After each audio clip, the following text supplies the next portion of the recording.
What's up, team? Today I'm going to walk you through a simple sidelying breathing variation with the goal to get expansion on the front and back side of the rib cage by using an object to literally squeeze the rib cage from left to right, and then implementing a specific breath pattern so we can push air in a 360 manner around our torso.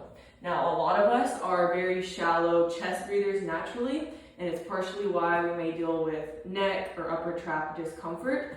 I actually implement a variation of this exercise every single morning or anytime I'm feeling like all my stress is kept up there. But I've also started implementing it before any upper body day, because if you can push air around your shoulder blades, you should get immediate improvement in internal and external rotation of your shoulder and be able to cut out the 8 other mobility drills you may be doing, which I used to do until I really learned the power of the breath and how if you can set yourself in positions to push air in certain areas, you will get improvements you're in your ranges of motions at your joint. And I literally get up and I feel like loosey-goosey. I test it and I'm like, whoa, like that was incredible. So this is absolutely a staple that I want you to bring with you throughout all of your journey, because it's amazing and it's powerful, and the breath is your connection to life. It's literally life itself.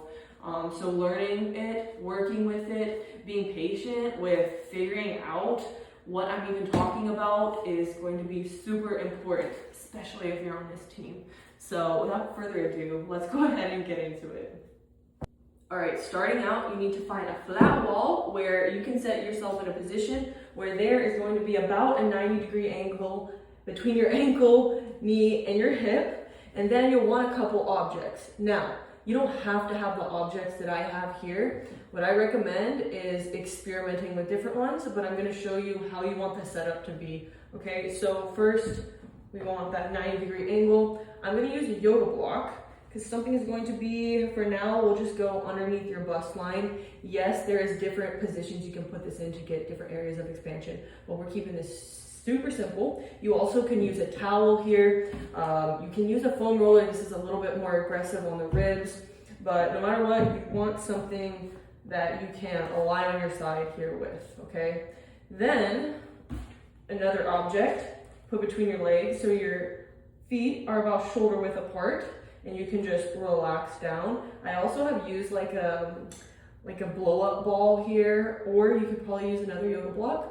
And then you'll also want something that you can put underneath your head so that your torso could be all in line here, just like this. So you don't want your head to be like down there, and you don't want your head to be like up here, because in this breathing drill that I'm about to talk you through, you never want to feel your neck. If you feel your neck, we are not going to get the adaptations that we want. So let me talk you through the breaths, and then you'll see me implement it, okay? The first breath is going to be a 6 to 8 second sigh exhale through the mouth, like this.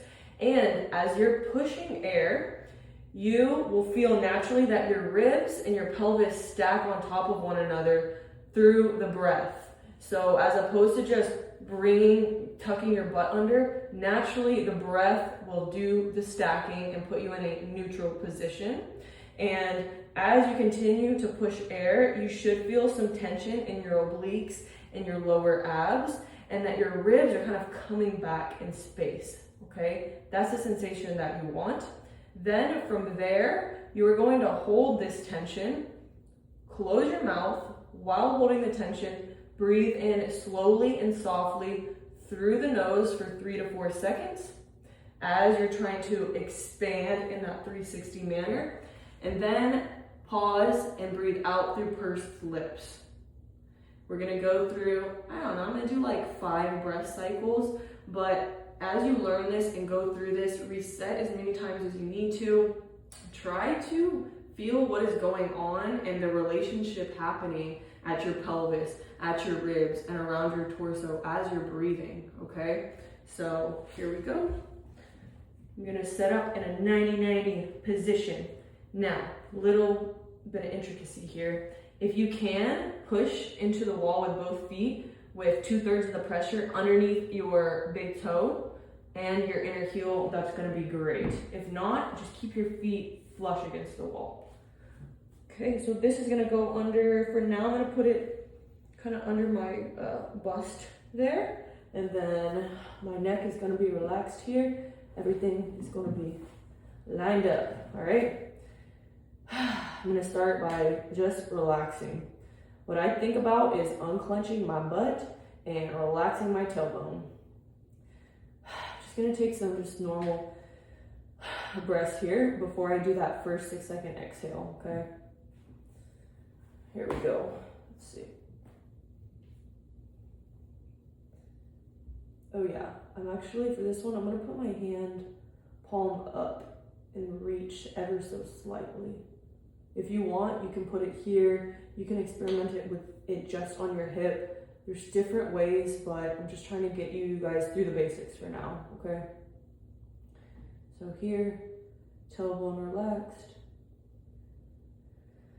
Okay, here we go.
Holy smokes.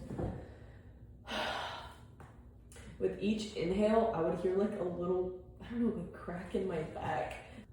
Okay, now I'm gonna show you what this looks like from the back so you can really see the expansion around my shoulder blades and also laterally. So I have my wall, boom. Feet flush against the wall, underneath the base of the big toe and inner heel is where we want most pressure if possible. Block going under my bust. Everything in line. Object here, feet shoulder width apart. And totally relaxing our tailbone, unclenching the butt. I'm gonna go palm up with the arm on the ground and then palm kind of facing the back wall just for this variation. Okay, starting out with that initial breath. Feel the rib cage stack under the pelvis. Here we go. Let me see.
my gosh. I feel like so relaxed. I do, if you're gonna do this before you work out, I do recommend not taking caffeine before. Like, do it and then, you know, do the other stuff you have to do before you go to the gym, and then take your caffeine, because it's really hard when you're stimulated to push air not into your neck, because you're just like, your heart's beating and things are just going